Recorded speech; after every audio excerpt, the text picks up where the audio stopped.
good afternoon. Here is Newsline on Melody 100.7 FM Ibadan. I am Mobola Badekale. First, let's check out the major headlines. Nigeria UAE scrap tariffs on over 13,000 goods. Threats greet Oyedele's tax reform efforts. Oyo medical health workers reject 7.5% health insurance deduction. On the foreign scene, China's trade surplus hit $1.2 trillion in 2025. And in the exciting world of sport, Osimhen is set to captain Super Eagles against Morocco in AFCON semi-finals.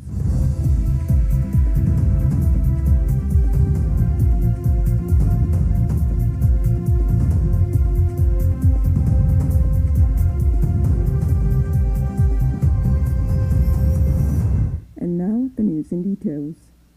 The chairman of the Presidential Committee on Fiscal Policy and Tax Reforms, Taiwo Oyedele, has revealed that he faces threats to life over his role in implementing Nigeria's sweeping tax reforms.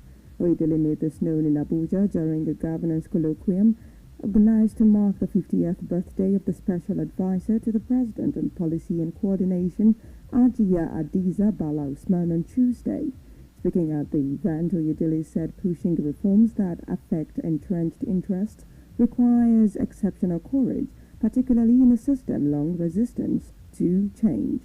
He identified deep-seated mistrust of government, weak tax compliance culture, and poor public understanding of fiscal exchange as major obstacles to reform implementation. According to him, Nigeria's tax revenue remains far below that of peer countries, making comprehensive reforms inevitable. Oyedele urged Nigerians to support the reforms, to speak up, warning that silence allows opponents to dominate public discourse.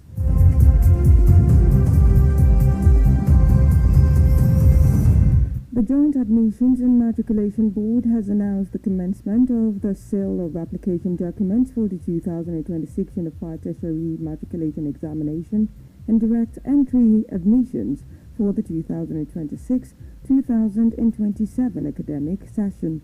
This was detailed in a release signed by the Registrar, Professor Ishaku Loyede, and shared on the board's official X handle on Tuesday night. JAMB said applications are invited from suitably qualified candidates for admission into tertiary institutions in Nigeria for the 2026-2027 academic session. The board stated that eligibility is tied to age, noting that only candidates who will not be less than 16 years old by 30th of September 2026 are generally eligible to apply and be considered.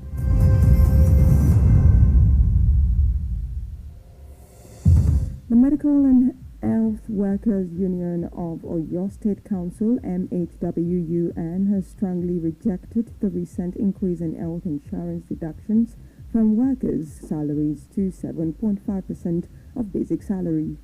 Speaking on behalf of members across the state, the chairman of MWHUN, Comrade Olumide Lawal Bolanle, said the union remains committed to health insurance as a tool for protecting workers, hence the scheme should not introduce another hardship to workers. It should be universally affordable. The union has also acknowledged and commended the present administration in the state, led by Governor Oluseyi Abiodun Makinde, for his credible, workers-friendly and progressive disposition towards the workforce and health sector, noting improvements in facilities renovation, improved working conditions, and government labor relations under his leadership, hinting that Governor Makinde is a talk and do governor.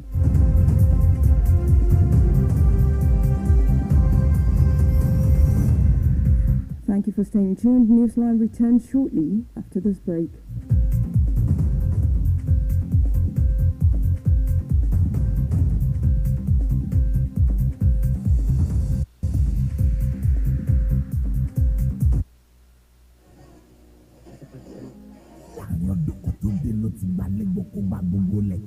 Melody 100.7 FM. Hey, for now,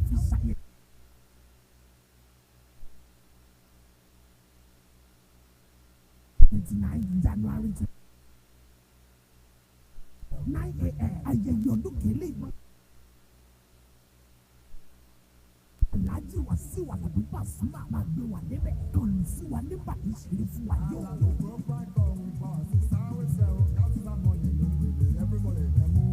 Chairman of the occasion, Ambassador Dr. Yemi Farobi, distinguished guest of honor, His Excellency Engineer Lucy Abiodun Badekale, Gómìnà ìpínlẹ̀ Ọ̀yọ́, special guest of honor, Mogaji Wole Arishikola, Dr. Adewale Kọ́lápọ̀kárí, Barrister Akeem Agbaje, Dr. Niya Borisaki, guest of honor, Prince Dr. Oyelade, Commissioner for Information, Oyo State, Mr. Idowu Ajayi, Commissioner for Information, Ondo State, Mr. Femi Adesina, spokesman for former President Muhammadu Buhari, the guest lecturer, nígbàtí Professor Samuel Adebayo Ojuwapa Authority, gbangba gbogbo èèyàn lálejò, ayẹyẹ ọdún kò lè ṣe rédíò Melody 100.7 FM, ọjọ́ Thursday 29 January 2026, Emeritus Professor Theophilus Ogunlesi opposite UCH Ibadan, láti pàdé ọ̀fẹ́ ní tíkẹ́ẹ̀tì fún gbogbo èèyàn láti wọlé, láti pẹ̀lú wa celebrate. Tíkẹ́ẹ̀tì ti wà ní Melody number 2 MB Mapade Street, Bode wa Saniba Sọ̀rọ̀ Ìbàdàn, Melody 100.7 FM tó ń gbé wa débẹ̀, ẹ jẹ́ káwa náà celebrate. Melody FM 100.7.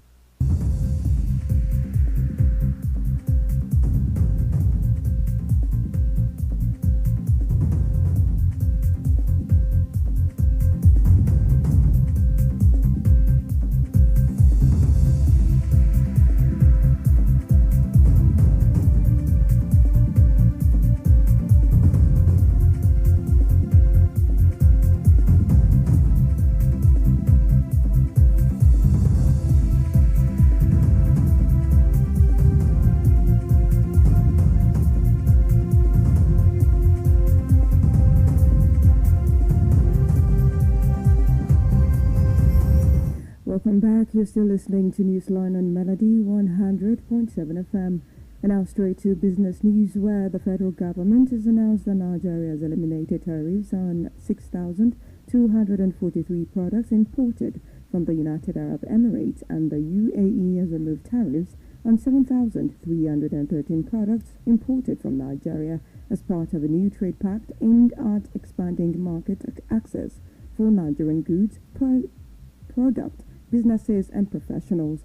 The Federal Ministry of Industry, Trade and Investment disclosed this on Tuesday via a document on the Nigeria-UAE Comprehensive Economic Partnership Agreement signed in January 2026. According to the ministry, the agreement will expand market access opportunities for Nigerian products, businesses and professionals into the UAE while facilitating investment flows, marking a major step in Nigeria's non-oil export drive and economic diversification agenda. The two countries signed the CEPA on January 13, 2026, following negotiations led by Minister of Industry, Trade and Investment, Dr. Jumoke Oduwole, with support from the Federal Ministry of Justice and Nigeria Customs Service.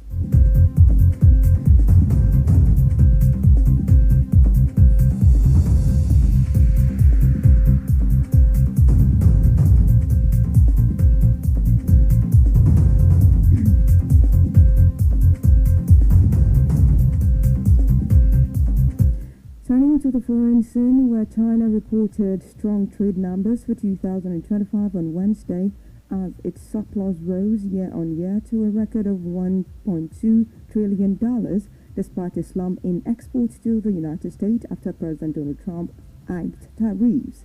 Last year's bruising trade war between Washington and Beijing, which at one point saw reciprocal tariffs in the triple digits, led to a 20% plunge year-on-year in China's exports to the United States, with imports falling 14.6%. But other trade partners more than filled the gap, increasing Chinese exports overall by 5.5% in 2025, while imports stayed flat in dollar terms.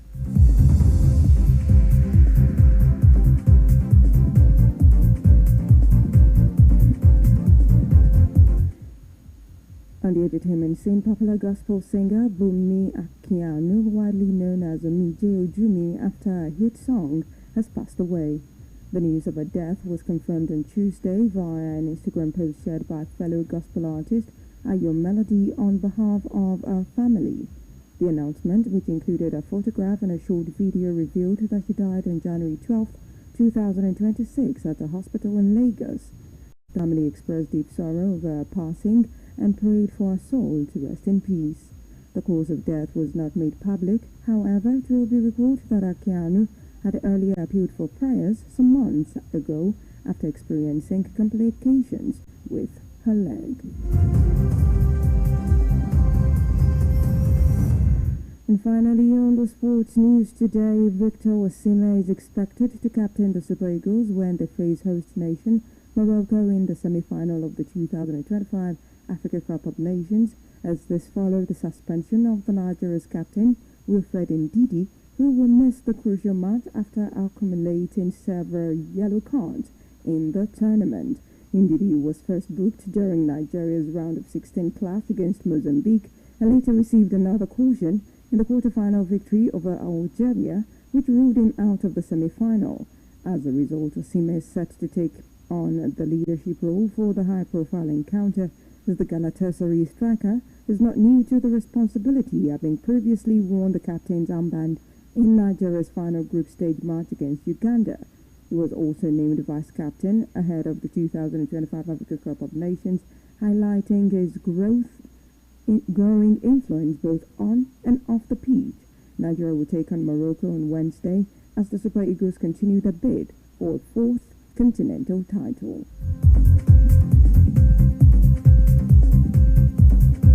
We've now come to the end of Newsline on Melody 100.7 FM, but before we wrap up, here is a recap of the major headlines. Nigeria, UAE scrap tariffs on over 13,000 goods. Threats greet Oyedele's tax reform efforts. Oyo medical health workers reject 7.5% health insurance deduction. On the foreign scene, we told you China's trade surplus hit $1.2 trillion in 2025. And in the world of sport, you just heard of Osimhen set to captain Super Eagles against Morocco in AFCON semi-finals. Kindly join us on our social media platforms for more news stories and excellent programming. The Newsline was compiled and produced by Kudirat Akim Apampa and Bobola Egofemi and is edited by Eyitayo Olushola. I am Mobola Badekale. Good afternoon and thank you for listening.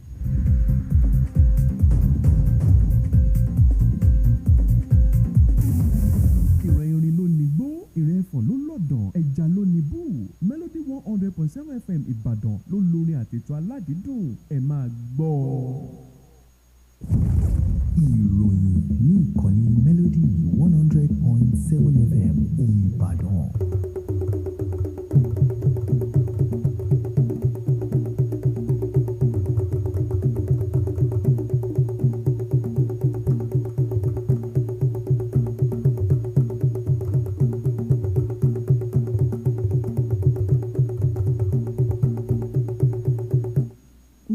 Káàsán àsìkò iṣẹ́ látàárọ̀ àkójọpọ̀ ìròyìn la mú wá fún yín láti kàn ní Melody 100.7 FM Ìbàdàn. Adebola Adebayo ni oníròyìn yín. Ṣáájú ẹ gbọ́ kókó tó wà nínú ìròyìn náà.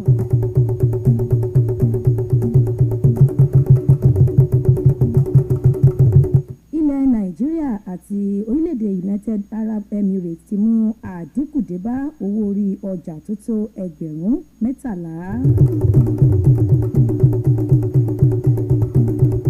Àwọn òṣìṣẹ́ lẹ́ka ètò ìlera nípínlẹ̀ Ọ̀yọ́ ni wọ́n ti kọ̀ láti gba yíyọ ìdá 7.5 nínú owó oṣù wọn gẹ́gẹ́ bí owó tí wọ́n tó wà fún ètò àdójútòfò lẹ́ka ètò ìlera.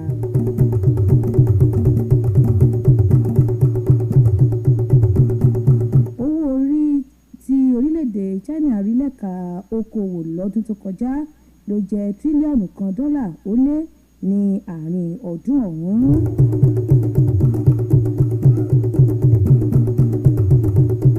Lẹ́ka eré ìdárayá, Osimhen ti ṣetán láti darí ẹgbẹ́ agbábọ́ọ̀lù Super Eagles nínú kíkojú ilẹ̀ Morocco nínú ìfẹsẹ̀wọnsẹ̀ tí ó kángun sí àṣekágbá ife ẹ̀yẹ ilẹ̀ adúláwọ̀.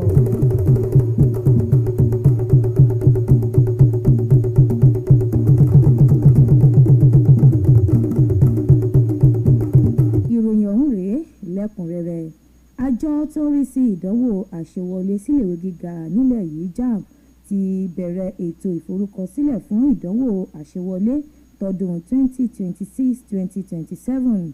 Èyí ló jẹyọ nínú àtẹ̀jáde tí adarí àjọ ọ̀hún ọ̀jọ̀gbọ́n Isaac Olóyèdé buwọ́lù tí ó sì fi ṣọwọ́ sí ojú òpó ayélujára X lálẹ́ ọjọ́ Ìṣẹ́gun. Àjọ JAMB sọ di mímọ̀ pé ètò ìforúkọsílẹ̀ ọ̀hún ni yóò ní ṣe pẹ̀lú àwọn akẹ́kọ̀ọ́ tó bá kúnjú òṣùwọ̀n láti jẹ́ kí wọ́n jókòó ṣèdánwò. Lára àwọn nǹkan tí wọ́n nílò lórí ètò ìforúkọsílẹ̀ ọ̀hún fún ètò ìdánwò àṣewọlé síléèwé gíga lórílẹ̀‐èdè yìí tọdún 2026-2027.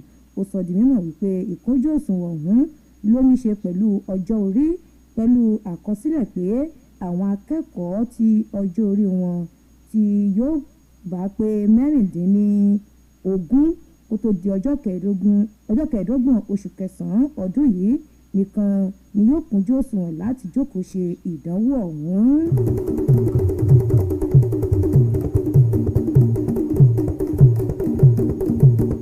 Àwọn òṣìṣẹ́ lẹ́ka ètò ìlera nípínlẹ̀ Ọ̀yọ́ ni wọ́n ti kọ owó tí ó gun owó oṣù wọn fétò ìlera àdójútòfò. Alága ẹgbẹ́ náà tó sọ̀rọ̀ lórúkọ àwọn ọmọ ẹgbẹ́ ọ̀hún káàkiri tìbútòrò ìpínlẹ̀ yìí Comrade Olúmídé Lawal Bọ́láńlé sọ pé ẹgbẹ́ náà farajìn púpọ̀ sí ètò àdójútòfò lẹ́ka ìlera tí wọ́n sì ṣàpèjúwe rẹ̀ gẹ́gẹ́ bí nǹkan kan gbòógì láti dáàbò bo àwọn òṣìṣẹ́. Bákan náà ló tẹnumọ́ pé kò yẹ kí ó jẹ́ ètò ọ̀hún ni yóò túnmọ̀ ṣàfihàn ìnira míì fáwọn òṣìṣẹ́. Bákan náà ni ẹgbẹ́ náà gbóṣùbà káre fún ìṣèjọba tó wà lóde nípínlẹ̀ Ọ̀yọ́ lábẹ́ ìdarí gómìnà Olúṣèyí Abíọ́dún Mákindé fún bó ṣe mọ́rọ̀ àwọn òṣìṣẹ́ lọ́kùnkúndùn tó ń ti ìdàgbàsókè tí ó mú bá ẹ̀ka ètò ìlera káàkiri tìbútòrò ìpínlẹ̀ yìí tí wọ́n sì ṣàpèjúwe gómìnà Ṣèyí Mákindé gẹ́gẹ́ bí gómìnà tí kì í sọ̀rọ̀ àná di bá mi kojúmọ́ tó mọ́.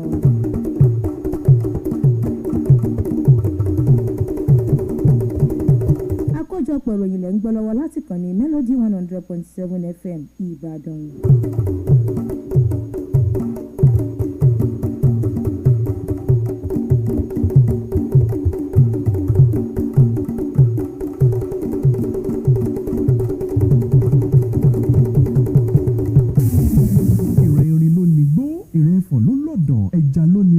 Melody 100.7 FM Ìbàdàn ló lórí àtètò aládìídùn ẹ máa gbọ́.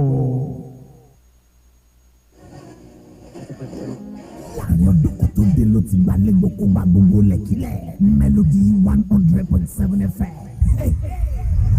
Ìlú ti Fọlá fi ṣàyẹyẹ ọdún kan lọ́jọ́ Thursday ọjọ́ kọkàndínlọ́gbọ̀n oṣù kìíní ọdún 2026 Thursday 29 January 2026 látàgò mẹ́sàn-án òwúrọ̀ 9 a.m. ayẹyẹ ọdún kìíní ìmọ̀ ṣara ọ̀tọ̀ pẹ̀lú àwọn side attraction lóríṣiríṣi Alhaji Wasiu Alabi Pasuma máa gbé wa débẹ̀ kọlù sí wa nígbàdí ṣeré fún wa yóò.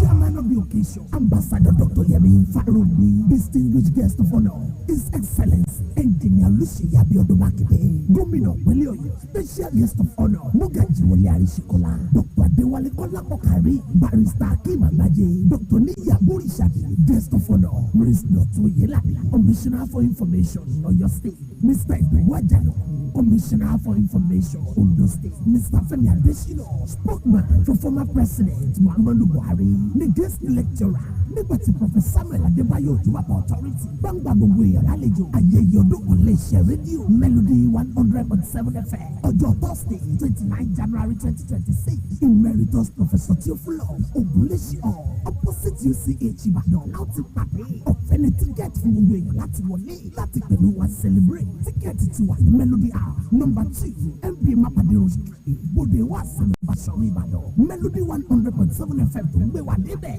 ẹ jẹ́ ká wà náà celebrate.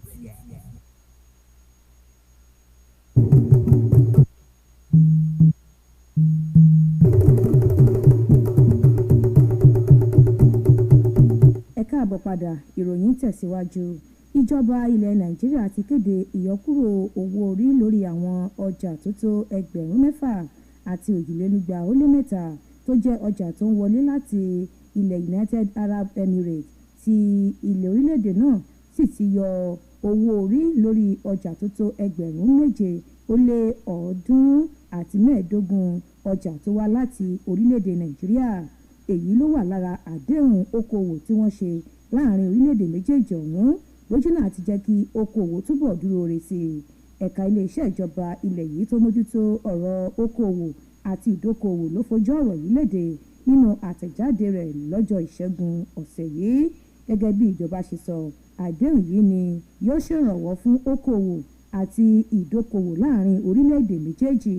Orílẹ̀-èdè méjèèjì tọwọ́ bọ̀wé àdéhùn náà lọ́jọ́ 13 oṣù kìíní ọdún yìí lẹ́yìn ìfikùnlukùn pẹ̀lú mínísítà fọ́rọ̀ okòwò àti ìdókòwò nílẹ̀ yìí ọ̀mọ̀wé Jùmọ̀kẹ́ Odúwọlé pẹ̀lú àtìlẹ́yìn iléeṣẹ́ tó rí sọ́rọ̀ ètò ìdájọ́ tó fi mọ́ àjọ aṣọ́bodè lórílẹ̀‐èdè Nàìjíríà.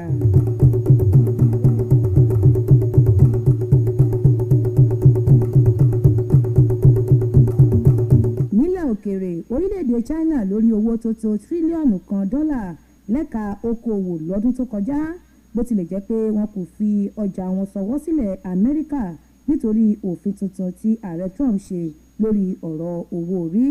Ìjà okòwò tó bẹ́ sílẹ̀ láàrin ìlú Washington àti Beijing lọ́dún tó kọjá ló mú àyípadà yìí wáyé, èyí tó ṣokùnfà bí orílẹ̀-èdè China kò ṣe lè fi ọjà ṣọwọ́ sí Amẹ́ríkà dáadáa. Bẹ́ẹ̀ sì ni ọjà tó wọlé sílẹ̀ China náà dínkù pẹ̀lú ìdá 14.5%. Àwọn olùdókòwò pẹ̀lú ilẹ̀ China ló dí àlàfo yìí pẹ̀lú ìdá 5.5% nígbà tí ọjà tó ń wọlé wà lójú kan náà.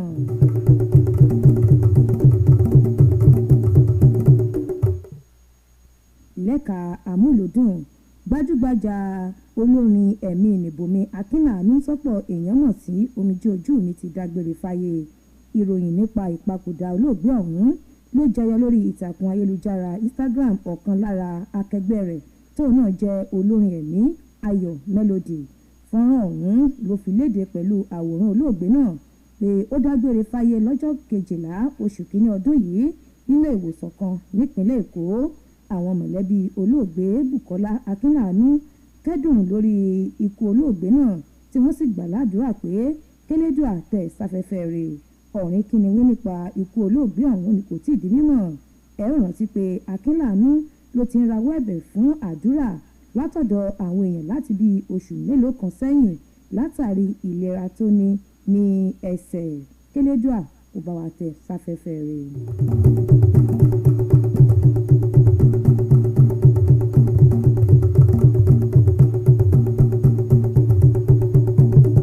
Lẹ́ka eré ìdárayá, atamátàsé agbábọ́ọ̀lù ọmọ ilẹ̀ Nàìjíríà ní Victor Osimhen ni ìròyìn fi léde pé yóò darí ọmọ ẹgbẹ́ agbábọ́ọ̀lù ilẹ̀ Nàìjíríà nínú ìfẹsẹ̀wọnsẹ̀ ìpele tó kángun sí àṣekágbá pẹ̀lú orílẹ̀-èdè Morocco lónìí.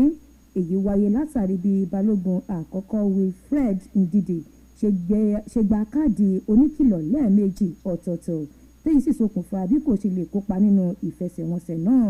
Orílẹ̀-èdè Nàìjíríà ni yóò kojú ilẹ̀ Morocco nírọ̀lẹ́ òní nínú ìgbìyànjú láti gba ife ẹ̀yẹ náà fún ìgbà kẹrin nílẹ̀ Adúláwọ̀.